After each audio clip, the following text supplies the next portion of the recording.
Hi hello ನಮಸ್ಕಾರ ರೀ ಏನಿಲ್ಲಪ್ಪ. ರಾಘವ್ ಲಾರೆನ್ಸ್ ಅಂತಂದು one of the best choreographer ಮತ್ತು ಬೆಸ್ಟ್ ಆ್ಯಕ್ಟರ್, ಬೆಸ್ಟ್ ಡೈರೆಕ್ಟರ್. ಏನು ಹೇಳೋದು, ಒಂದು ಟೋಟಲಿ ಒಂದು ಪವರ್ಫುಲ್ ಇದು ಅದು ಪ್ಯಾಕೇಜ್.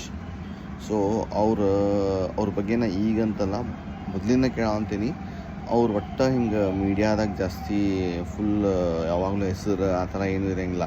ನೀಟಾಗಿ ಸಿನಿಮಾ ಮಾಡ್ತಾರೆ, ಬಂದಿದ್ದ ದುಡ್ಲೇ ಒಂದು ಸ್ವಲ್ಪ ಬಡವ್ರ ಜನಕ್ಕೆ ಹೆಲ್ಪ್ ಮಾಡ್ತಾರೆ. ಮತ್ತು ಸ್ಪೆಷಲಿ ಯಾರು ಡ್ಯಾನ್ಸ್ ಒಳಗೆ ಇಂಟ್ರೆಸ್ಟೆಡ್ ಅದಾರ ಅವ್ರಿಗೆ ಸ್ವಲ್ಪ ಜಾಸ್ತಿ ಚಾನ್ಸ್ ಕೊಡ್ತಾರೆ. ಏನು ಒಂದೇ ಮಾತು ಹೇಳ್ಬೇಕಂದ್ರೆ ನಾನೊಂದು ಅವ್ರ ಫ್ಯಾನ್ ಆಗಿ ಏನು ಹೇಳೋದಂದ್ರೆ ಮೈಕಲ್ ಜಾಕ್ಸನ್ ಬಿಟ್ಟರೆ one of the best dancer and choreographer ಅಂತ ನಾ ಹೇಳ್ಬೋದು. ಯಾಕಂದ್ರೆ ಭಾಳ ಸಾಂಗ್ಸ್ ನೋಡೀನಿ, ಲೈಕ್ ಕಾಮಿಡಿ ಆತ, ಒಂದು ಸೀರಿಯಸ್ ಆತ, ಆ ಟೈಮ್ನಾಗೂ one of the best steps ಇರ್ತಾವೆ.